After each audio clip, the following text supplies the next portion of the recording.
Cerita berlanjut. Di sini dijelaskan mengenai leluhur Blood Python, Gunung Tianmeng. Dia merupakan salah satu dari 8 kultivator iblis asli bawaan yang mendirikan jalan para iblis. Dia juga adalah pendiri dari sekte Xieji. Untuk mendapatkan ajaran sejati dari jalan iblis, leluhur Blood Python memburu dan menghabisi banyak kultivator. Tapi, dia harus digalakkan oleh leluhur iblis dan kekuatan lainnya. Sumur kering tempat leluhur iblis menyegelnya cukup kuat untuk menghalangi persepsi spiritual para kultivator jiwa baru lahir dan belum ditemukan selama 10.000 tahun. Namun, Li Genjue, kepala tetua klan Xieji, saat itu beruntung menemukan tempat tersegelnya leluhur Blood Python. Dia mengumpulkan jiwa-jiwa dan mencoba menghancurkan segelnya dengan harapan dapat membuat sekte Xieji yang telah lama tertidur menjadi hebat kembali. Xiao Chen yang diperankan oleh pemain asli harus memulai beberapa putaran pertempuran sebelum ia dapat sepenuhnya mengalahkan Li Genjue dan Yo Ying. Tetapi sekarang Feng Lixue tertarik ke sini karena Xingling dan membersihkan ayah dan anak itu. Dengan begitu jiwa-jiwa yang dibutuhkan leluhur Blood Python tidak dapat dikumpulkan. Jadi itu sangat mustahil untuk merusak segelnya. Tapi sekarang segelnya telah rusak. Ia rasa sisa kekuatan leluhur Blood Python itu bisa menekan Jin yang tinggal satu langkah lagi menjadi dewa. Namun Xingling cukup bingung karena Blood Python itu takut dengan tindakan Jin yang terus dilihat oleh Xingling. Dia bertanya, kenapa Xingling terus menatapnya? Apakah Xingling memiliki pikiran aneh-aneh kepada dirinya? Xingling berjalan meninggalkan rombongan sejauh 1 mil dengan dalih keamanan. Jadi Jin mengikuti Xingling. Mendapati itu, Xingling dibuat bingung dengan maksud Jin. Dia pun berkata akan langsung berbicara ke intinya. Xingling yakin Jin juga pasti merasakannya bahwa di tempat mereka sekarang dipenuhi dengan aura segel yang hancur. Jin bertanya bila segelnya sudah bertahan selama ribuan tahun. Jadi dia penasaran kenapa sekarang bisa hancur. Xingling menunjuk ke arah depan dan meminta Jin untuk melihatnya. Jin bertanya, apakah itu pedang haus darah milik Xianfan? Dan apakah Xianfan dirasuki? Jin rasa itu mustahil karena kesadaran spiritual Xianfan sangatlah kuat. Jadi tidak mungkin dia dirasuki oleh jiwa-jiwa sisa yang tersegel. Xingling bertanya, bagaimana bila Xianfan suka rela memberikannya dan bergabung dengan leluhur Blood Python? Menerima fakta itu, Jin tidak bisa berkata-kata. Xingling pun berkata, bila dirinya akan mencari cara untuk mengatasinya, sehingga Jin nanti tidak menodai reputasinya karena menghabisi suaminya sendiri. Jin menolaknya. Dia berencana akan melakukannya sendiri. Meskipun Xianfan pernah bersikap kasar, Jin tidak kecewa soal itu. Dia juga menegaskan, bila ini tidak ada hubungannya dengan perasaannya kepada Xingling. Jin akan memberikan satu kesempatan kepada Xianfan untuk melawannya. Karena Jin berbicara seperti itu, Xingling mengerti. Dia juga bersyukur akhirnya Jin yang lemah dan baik hati itu akhirnya terlihat seperti kultivator iblis sesungguhnya. Xingling pun berjalan pergi dan berkata, rencana mereka selanjutnya adalah menemui Ratu Yin terlebih dahulu. Oh iya, sedikit info, Ratu Yin yang dimaksud di sini adalah Xing Mei. Xingling juga berkata, bagi generasi muda yang tidak punya kemampuan untuk terlibat dalam lelucon ini, sebaiknya ditempatkan di tempat yang aman terlebih dahulu. Kita pun kini dibawa menuju ke istana Ratu Yin di pinggiran selatan kota Suiyue. Nampak di situ ada Xing Mei yang sedang rebahan santai. Dia berkata kepada bawahannya bila Citai Mei memanglah orang yang menyenangkan dan menghibur mereka dengan istana yang indah ini. Jadi tak heran bila Kaisar Iblis begitu percaya dan menyayanginya. Bawahan Xing Mei berkata bila rumor yang beredar adalah Citai Mei terlalu pandai menjilat. Ia rasa cinta sejati kedua pria itu memanglah nyata. Waduh, orang itu juga memohon kepada Xing Mei demi keluarga Xiao mereka. Ia meminta Xing Mei untuk tidak menjanda dan membiarkan garis keturunan murni Xiao punah. Mendengar itu Xing Mei bertanya, dari mana orang itu tahu keluarga Xiao akan punah? Dia berkata, bila Kaisar Iblis tidak bisa, bukan berarti lelaki lain juga tidak bisa. Mendengar itu orang itu cukup terkejut. Dan karena itu juga Xing Mei langsung berkata bila itu hanyalah bercanda. Dan pada saat itu juga bawahan Xing Mei menyampaikan pesan bila Bai Xingling dari sekte Changming datang untuk berkunjung. Dan ya, di situ Xingling langsung memberikan salam hormat kepada Xing Mei. Melihat Xingling datang ke tempatnya, Xing Mei sangat senang dan langsung mengelus Xingling. Menerima perilaku itu, Xingling cukup malu dan bingung. Dia cukup kesal karena Xing Mei tidak melihat situasinya sekarang yang membawa banyak orang. Xing Er yang melihat masternya diperlakukan seperti itu, dia langsung meminta Xing Mei untuk melepaskan masternya. Xing Mei menatap Xing Er dan langsung menggendong Xing Er. Dia tak menduga ternyata Xing Er juga ada di sini. Setelah melihat Xing Er dari dekat, Xing Mei rasa Xing Er memanglah gadis cantik dan imut. Tapi Xing Er di sini kayak kucing liar yang gak mau disentuh. Dia meminta Xing Mei untuk segera menurunkannya. Tante dan juga Li Sui memohon kepada Xing Mei untuk menurunkan adik kecil mereka. Xing Mei di sini cukup terpesona dengan para murid Xingling. Dia tak menduga ternyata mereka adalah murid kecil yang berperilaku sopan. Jinny yang di sini berkata, bila Xing Mei adalah istri pertama Kaisar Iblis, jadi ia rasa tidak pantas bersikap seperti itu. Xing Mei langsung menatap Jinny Yang dan langsung mendekat kepada Jinny Yang. Xing Mei ingat Jinny Yang adalah istri dari Xian Fan. Dia berkata, bila wanita yang sudah menikah tak seharusnya berkeliaran ke rumah orang lain dan terus mengikuti Xingling kecilnya. Mendapati itu, Jinny Yang langsung kena mental dan bertanya kenapa Xing Mei memperlakukannya seperti itu. Hong Yi yang ada di situ menenangkan bibinya dan berkata, bila orang-orang dari sekte Kaisar Iblis memanglah selalu tidak terduga. Jadi, dia meminta Jinny Yang untuk tidak khawatir. Xingling menggunakan transmisi suara dan berkata kepada Xing Mei, dia sudah memberitahu Xing Mei soal Blood Python saat mereka bersenang-senang sebelumnya. Xingling sekarang akan mempercayakan para muridnya kepada Xing Mei, kemudian melakukan persiapan yang paling penting. Xingling sangat menyukai mereka karena mereka mengingatkannya kepada Yue Rong. Xing Mei bertanya setelah ingatan Xingling tentang Yue Rong, dan Xingling sendiri terungkap, apakah tidak ada yang mengenali orang yang dimaksud? Xingling berkata, bila ada begitu banyak situasi sepele yang terjadi di sini, dan dirinya juga mengutamakan situasi keseluruhan. Jadi, Xingling juga tidak akan menyia-nyiakan waktu yang Xing Mei berikan kepada para muridnya. Dengan hanya memperbaiki kelemahan terakhir ini, Xingling dapat mengalahkan semua musuh di konferensi iblis nanti.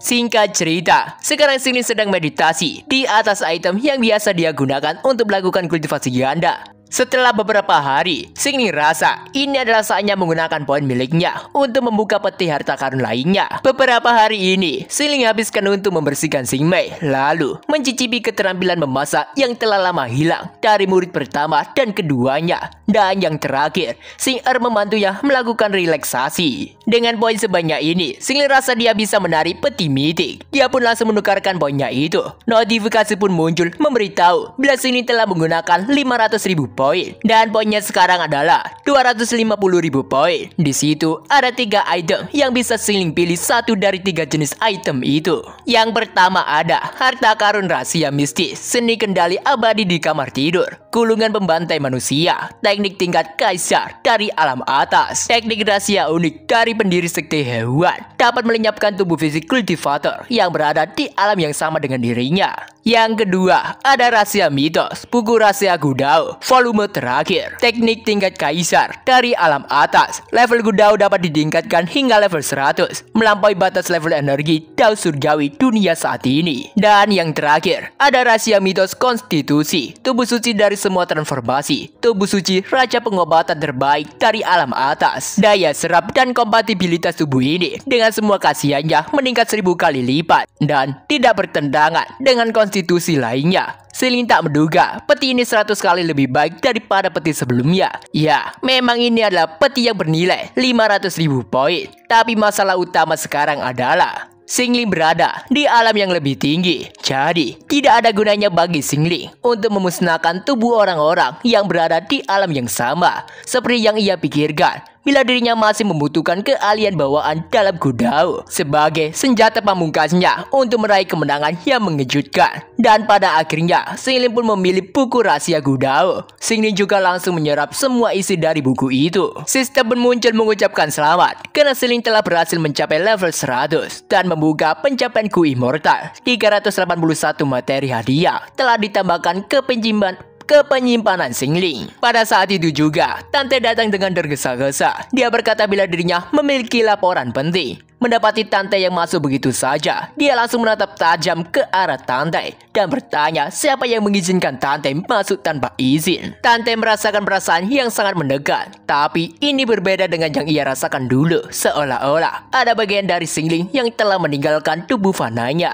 Tante pun langsung memberikan salam hormat dan berkata bila masalah ini sangatlah mendesak. Awalnya Tante ingin merahasiakannya, tapi dia sangat khawatir dengan kondisi Li Sui. Xingling bertanya apa yang terjadi dengan Li Sui. Tante pun berkata bila Li Sui datang ke sekte Hehuan untuk menghabisi Linbo. Sebelumnya, Tante bertanya kepada Li Sui apakah dia benar-benar ingin menghabisi Linbo. Li Sui berkata bila dirinya sudah memikirkannya matang-matang dan ini juga demi menebus dosanya. Dia adalah seorang mata-mata yang ditanam siling di jalan kebenaran. Dirinya juga akan melakukan ini cepat atau lambat. Terlebih lagi, dia kembali kali ini hanya untuk menghabisi Xingling. Tapi pada akhirnya dirinya dibujuk oleh Xingling. Li Sui beranjak pergi dan berkata jika dirinya tidak menghabisi Linbo, hati daunnya akan terluka. Hingga pada akhirnya, Li Sui sekarang berada di sekte Hehuan. Di situ ada orang yang melihat Li Sui. Dia bertanya, apakah dia adalah Li Sui, murid dari sekte Hehuan yang biasa bersama dengan Linbo. Li Sui di situ bertanya pada orang itu tentang keberadaan Linbo. Orang itu meminta Li Sui untuk menunggu sebentar karena dirinya akan memberitahu Linbo. Dan pada saat itu juga, Linbo datang dengan ekspresi wajah yang sangat senang karena Li Sui datang. Li Sui berkata bila ada orang lain di sini. Jadi, Linbo tidak bisa mengeluarkan ekspresi polos dan imut seperti itu. Mendapatkan kata-kata seperti itu, Linbo cukup heran dan penasaran kenapa Li Sui tiba-tiba mengatakan hal itu pada hari ini. Ia berpikir mungkin Li Sui akan menyatakan cinta pada dirinya. Li Sui bertanya, apakah Linbo ingin tahu? Ia rasa ini bukanlah hal yang bagus. Jadi, Li Sui mengajak untuk berbicara ke tempat terpencil. Dan mereka akan berbicara pelan-pelan. Menerima ajakan dari wanita paling ia cintai, Linbo tentu saja akan mengikutinya. Sekalipun lautan api dan gunung pedang, dia akan maju. Hingga sekarang, mereka berada di tempat pegunungan yang jauh dari keberadaan orang lain. Li Sui meminta Linbo untuk melihat puncak pegunungan Yinyang dan bertanya, apa pendapat Linbo tentang tebing dan lautan awan yang bergelombang. Linbo berkata bila itu begitu cantik dan indah, namun tidak ada satupun yang secantik Li Sui. Linbo juga berkata bila ini adalah pertama kalinya dirinya pergi ke sini sejak bergabung di sekte Hehuan dan dia akan mengingat ini selamanya. Setelah itu dirinya akan sering datang ke sini dengan banyak alasan demi menemui Li Sui. Dalam benaknya, Li Sui adalah sosok yang acuh tak acuh dan penyendiri, selalu memandang lautan awan sendirian seperti saat ini. Linbo selalu berpikir ada tempat di sisi Li Sui dan dia selalu memiliki pikiran acak seperti itu. Linbo berteriak bila dirinya berbeda dengan laki-laki lainnya dan juga Xiao Chen. Dia berkata dirinya punya status, takdir, kekuatan dan dirinya juga mengabdikan diri dan tulus hanya pada Li Sui. Linbo yakin bisa menghabisi Xingling dan memberikan Li Sui masa depan yang dia inginkan. Linbo bertanya, apakah Li Sui mau menerima perasaannya? Li Sui menatap Linbo. Dia tertawa dan berkata bila ini adalah pertama kali dirinya melihat Linbo berbicara terbuka. Dan sekarang Li Sui akan menjawabnya dengan jelas. Linbo cukup senang karena mengira Li Sui pada akhirnya menerima cintanya. Tapi, dia harus dikejutkan dengan pedang yang menancap tepat di dadanya. Dengan menahan sakit, Linbo bertanya, apa yang sedang dilakukan Li Sui? Li Sui berkata bila Linbo adalah orang yang baik. Ya, itu saja. Waduh, sangat menyakitkan emang. Lebih sakit daripada tertusuk pedang. Namun ini udah tertusuk pedang, tapi menerima pengkhianatan dari orang paling ia cintai juga. Waduh, kayak Mimin aja nih, ditinggal nikah. Waduh, sedih lah. Linbo bertanya-tanya, kenapa Li Sui melakukan ini? Dia tersenyum pada Linbo, padahal dia tidak pernah melakukannya. Tapi sekarang, Li Sui malah melakukan ini padanya. Sebelumnya, Chi Taimei berkata kepada Linbo bila Xiao Chen adalah putra keberuntungan, jadi bukan sebuah masalah bagi dia untuk menghabisi Bei Xingling. Namun, tidak seorang pun tahu rencana apa yang dilakukan Bei Xingling untuk menghancurkan keberuntungannya dan akhirnya menghabisinya. Chi Taimei bertanya, apakah Linbo tadi mengaktifkan kekuatan garis keturunan Longyin? Linbo berkata bila itu bukanlah rahasia. Jadi dia bertanya mengapa Chi Taimei bertanya soal itu. Dengan serius Chi Taimei berkata bahwa pada saat Linbo mengaktifkan garis keturunan, pada hari itu juga Xiao Chen mokat dengan mendadak. Memang keberuntungan tidak bisa hilang, tapi itu bisa berpindah. Menurut perhitungan Musinlan, Linbo lah putra keberuntungan berikutnya. Chi Taimei meminta Linbo untuk menganggap Xiao Chen sebagai pembelajaran. Dia juga mengingatkan untuk berhati-hati dengan wanita. Di saat itu juga ada bawaan Chi Taimei memberitahu bila Li Sui telah kembali. Mendapati itu Linbo cukup senang. Tapi sekarang apa yang dilakukan Li Sui pada dirinya sangatlah menyakitkan. Dia bertanya mengapa Li Sui sangat membenci dirinya dan mengapa Li Sui ingin menghabisinya. Dengan santai Li Sui berkata bila dia tidak membenci Linbo. Tapi Silinglah yang ingin mengepsi Linmo. Lisue langsung mencabut pedangnya dan Linmo bertanya mengapa Lisue memilih orang itu.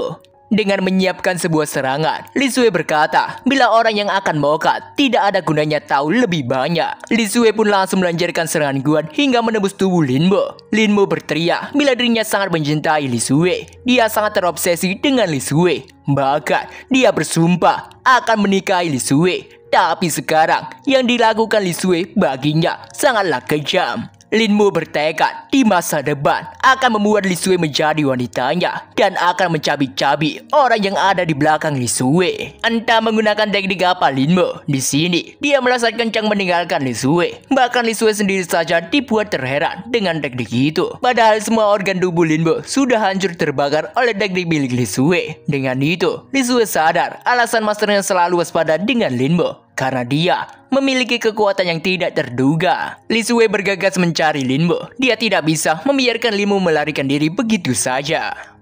Nampak di situ, Linmo melesat hingga menuju ke forum utama sekte Hehuan. Semua organ dalam Linmo sudah terbakar oleh api iblis milik Lisue. Dia tidak bisa bertahan bila tidak menggunakan kekuatan garis keturunan naga keluarga Lin. Dia harus menemukan keturunan keluarga Lin sebelum matahari terbenam untuk menyegarkannya dengan kekuatan kata-kata. Linmo ingat bila Xian berada di aula ini, jadi dia berniatan meminta Xian untuk memberikan kekuatan kata-kata kepada dirinya supaya dia bisa terlahir kembali. Ini adalah kondisi yang diperlukan untuk memicu kekuatan Dragon Empress. Dengan perut yang sudah jadi donat, Linmo membuka pintu aula dan memanggil nama Xian. Nampak di situ ada siluet Xian yang entah sedang ngelakuin apa. Xian meminta Linmo untuk menunggu sebentar, tapi di sini Linmo berkata bila sekarang dirinya tengah sekarat. Linmo pun langsung masuk, tapi dia dibuat terkejut dengan apa yang dilakukan oleh Xian. Ya, Xian di sini sedang melakukan dengan menggunakan guling kebanggaannya. Mendapati itu, Xian meminta Linmo untuk tidak melihat ke arah dirinya. Linmo tak menyangka Xian menggunakan guling itu untuk membayangkan Xingling. Menerima kenyataan itu, Linmo sangat terpukul. Melihat Linmo seperti tidak sehat, Xian bertanya ada apa dengan Linmo. Linmo sangat marah kepada Xian dan ingin memukulnya. Dia rasa Xian tak layak menjadi adiknya. Namun sebelum Linmo bisa memukul Xian,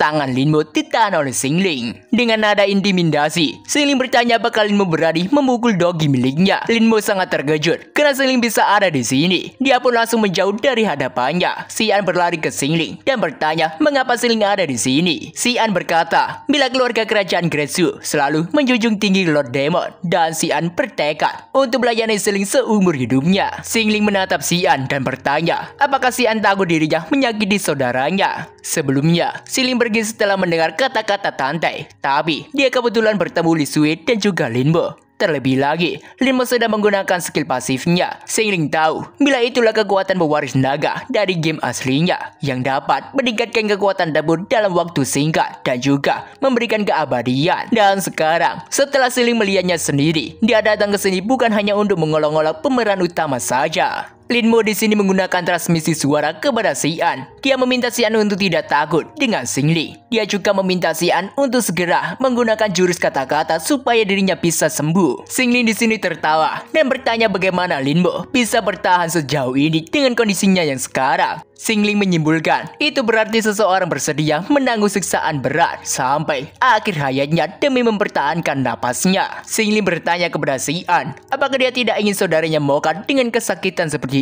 itu. Xingling bertanya sekali lagi apakah mereka harus membujuk Linmo untuk melepaskan obsesinya yang tidak realistis itu terhadap kehidupannya dan memberikannya kematian yang tenang sampai akhir hayat.